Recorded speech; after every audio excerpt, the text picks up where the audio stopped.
आज पूरी दुनिया में इस्लाम के दो सबसे बड़े फिरके हैं, शिया और सुन्नी। एक ही कुरान, एक ही नबी, एक ही क़िबला। फिर भी सवाल उठता है, अगर मजहब एक है तो यह नफरत, ये दुश्मनी आखिर आई कहां से? ईरान और सऊदी अरब जैसे मुल्क जो खुद को इस्लाम का रहनुमा कहते हैं, आज एक दूसरे के सबसे बड़े राइवल हैं। लेकिन इस दुश्मनी की जड़ें आज की सियासत में नहीं, बल्कि 1400 साल पुराने इतिहास में छुपी हैं। हमें वापस जाना होगा आखिरी हज तक। नबी करीम की वफात से कुछ महीने पहले अल्लाह ने आपको आखिरी हज का हुक्म दिया।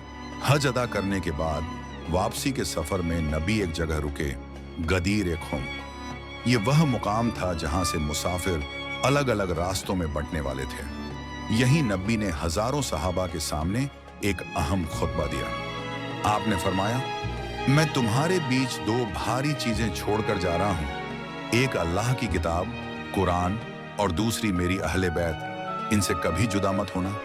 फिर नबी ने अली इब्न अबी तालिब का हाथ बुलंद किया और फरमाया, जिसका मैं मौला हूं उसका अली मौला है। यहीं से इतिहास ने दो अलग अलग तशरीहें देखी। कुछ ने इसे रूहानी रहनुमाई समझा और कुछ ने इसे उम्मत की सियासी क़यादत।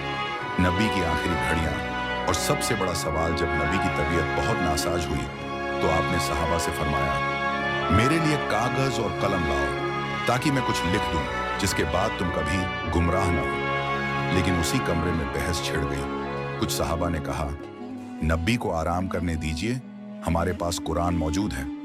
आखिरकार कागज और कलम नहीं लाया गया और नबी गम और तकलीफ में फरमाते हैं, मुझे अकेला छोड़ दो।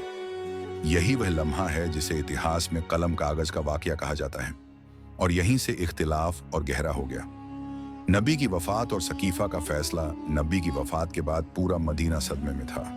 इसी बीच खबर आई कि सकीफा बनी सादा में खलीफा चुना जा रहा है। अली अलैहिस्सलाम उस वक्त नबी की तदफीन में मशगूल थे।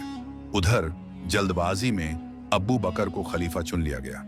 यहीं से उम्मत में पहली बड़ी दरार पड़ी।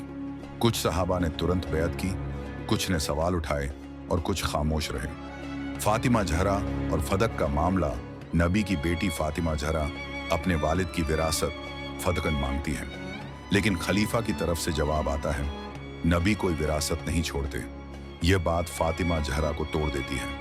इतिहास बताता है कि वह अपनी वफात तक नाराज रहीं और रात के अंधेरे में दफन की गईं। यह जख्म कभी नहीं भरा। उस्मान की खिलाफत और फितनों की शुरुआत। तीसरे खलीफा उस्मान के दौर में रिश्तेदारों को गवर्नर बनाया गया। करप्शन बढ़ी, आवाजें उठी। आखिरकार उस्मान शहीद कर दिए गए और यह कत्ल आज तक एक रहस्य है।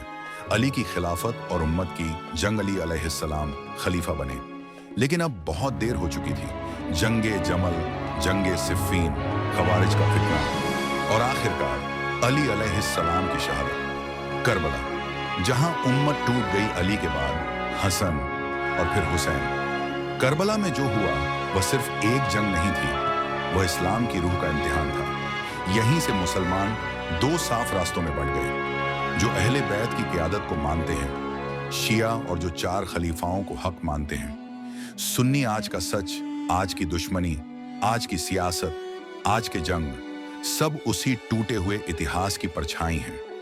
नबी ने कहा था, मेरी उम्मत 73 फिरकों में बंट जाएगी। सवाल यह नहीं कि कौन सही है, सवाल यह है कि क्या हम कभी फिर से एक उम्मत बन पाएंगे।